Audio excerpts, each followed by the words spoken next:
और आज विश्व भर में ब्रेन ट्यूमर दिवस मनाया जा रहा है, लेकिन हमारी थोड़ी सी लापरवाही हमें इस बीमारी का शिकार बना सकती है।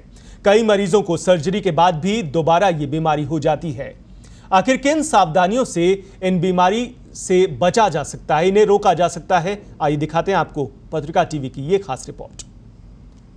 8 जून को पूरा विश्व ब्रेन ट्यूमर दिवस मनाता है। देश में कई लोग ऐसे हैं जो अभी भी इस बीमारी से ग्रसित हैं, जबकि कुछ लोग ऐसे भी हैं जिन्होंने इस खतरनाक बीमारी के इलाज के लिए सर्जरी करवा ली है। हालांकि चिंता की बात तो यह है कि कुछ मामलों में सर्जरी के बाद भी ब्रेन ट्यूमर के मरीज में वापस इस बीमारी के लक्षण दिखने लगते हैं, जिससे कि उसकी परेशानी और ज्यादा बढ़ जाती है। इसका मुख्य कारण ट्रीटमेंट के बाद डॉक्टर्स की ओर से दी गई सलाह का पालन नहीं किया जाना होता है। ब्रेन ट्यूमर दिवस के मौके पर हम आपको कुछ ऐसी सावधानियां बताने जा रहे हैं जो इस बीमारी से ग्रसित लोगों के लिए बेहद महत्वपूर्ण हो सकता है। ट्रीटमेंट के बाद बरतें ये सावधानियां। कम से कम 1-2 महीने के लिए सिर के बारे में रहें सावधान। न्यूरोसर्जन की सलाह को नियमित रूप से करें फॉलो। नियमित रूप से लेते रहें दवाइयां। दवाओं के साइड इफेक्ट्स, एंटीकॉन्वुलेंट्स, वेटनेम, गम, हाइपरट्रॉफी की करें जांच। HPE रिपोर्ट को सुरक्षित रूप से रखा जाए।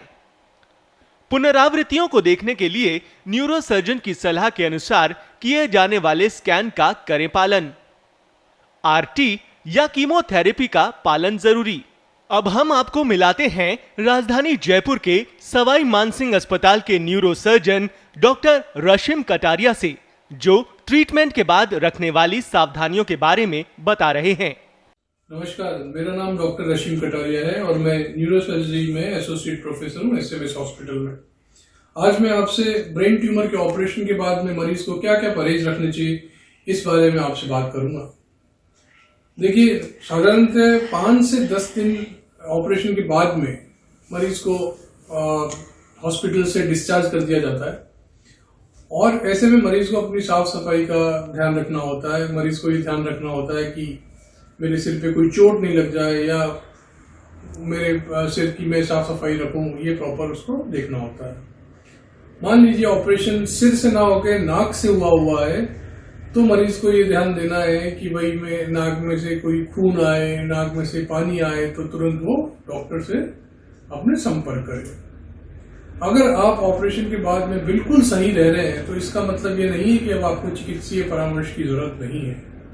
अगर मरीज बिल्कुल सही है तब भी वो अपने न्यूरोसर्जन से, जैसा कि उसको बताया गया है कि कब मिलना है, क्या 15 दिन बाद, 1 महीने बाद, जब भी बुलाया जाता है तो उनको आके उनको दिखाना चाहिए। जैसे जैसे आपको इंस्ट्रक्शंस अपने डॉक्टर द्वारा दिए गए हैं, मान लीजिए किस तरह से दवाइयां लेनी है, किस तरह से आपका साफ सफाई रखनी है, क्या क्या रेड फ्लैग्स हैं, क्या क्या प्रॉब्लम्स आपको हो सकती हैं ऑपरेशन के बाद में, तो वो उसका पालन करना चाहिए और समय समय पे अपने डॉक्टर को दिखाना चाहिए। जो आपकी हिस्टोपैथोलॉजी की रिपोर्ट है वो बहुत एक इम्पोर्टेंट डॉक्यूमेंट होता है, क्योंकि आगे का इलाज वो उस रिपोर्ट पर ही, जिसको बायोप्सी रिपोर्ट भी बोलते हैं, उस पर डिपेंड करता है कि आपकी बायोप्सी में जो ट्यूमर का ऑपरेशन हुआ है वो बिनाइन ट्यूमर है या मैलिग्नेंट ट्यूमर है। मैलिग्नेंट का मतलब कैंसर वाला ट्यूमर है या गैर कैंसर मतलब बिनाइन ट्यूमर है। अगर गैर कैंसर ट्यूमर है और आपका वो ट्यूमर का ऑपरेशन होने के बाद में पूरा गायब हो गया है, तो मान लीजिए आपका जो रोग है वो जड़ से निकल गया है। लेकिन अगर वो कैंसर का ट्यूमर है और तो उसकी दोबारा होने की संभावना भी रहती है। तो ऐसी स्थिति में इस तरह के ट्यूमर्स को रोकने के लिए कीमोथेरेपी अथवा रेडियोथेरेपी का सहारा लेना पड़ता है। तो वो बायोप्सी की रिपोर्ट के हिसाब से ही आपके न्यूरोसर्जन आपको सजेस्ट करेंगे कि भाई आप कीमोथेरेपी या रेडियोथेरेपी लगवा लीजिए। और इसके लिए SMS हॉस्पिटल में बड़े डिपार्टमेंट्स हैं जहाँ पे ये सेवाएं उपलब्ध हैं। ऑपरेशन के बाद में एमआरआई कब कराना है, सीटी स्कैन कब कराना है, ये आपके जो चिकित्सक है वो डिसाइड करेंगे। इसलिए उनके संपर्क में रहना बहुत आवश्यक है। तो ये सब जानकारियां आप ध्यान में रखते हुए अपने चिकित्सक से संपर्क बनाए रखें। ऑपरेशन के बाद में दौरा आने की संभावना रहती है या कमजोरी बढ़ने की संभावना भी कुछ 1% केसेस में रहती है।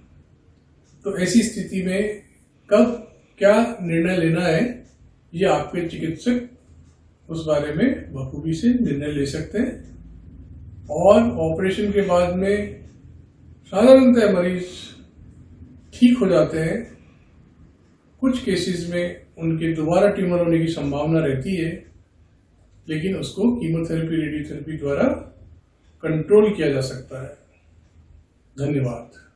बहरहाल ब्रेन ट्यूमर बीमारी तेजी से अपने पैर पसार रही है, लेकिन शुरुआती तौर पर डॉक्टर्स की सलाह को अपनाकर इसे बचा भी जा सकता है।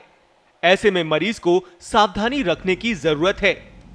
ब्यूरो रिपोर्ट, पत्रिका टीवी।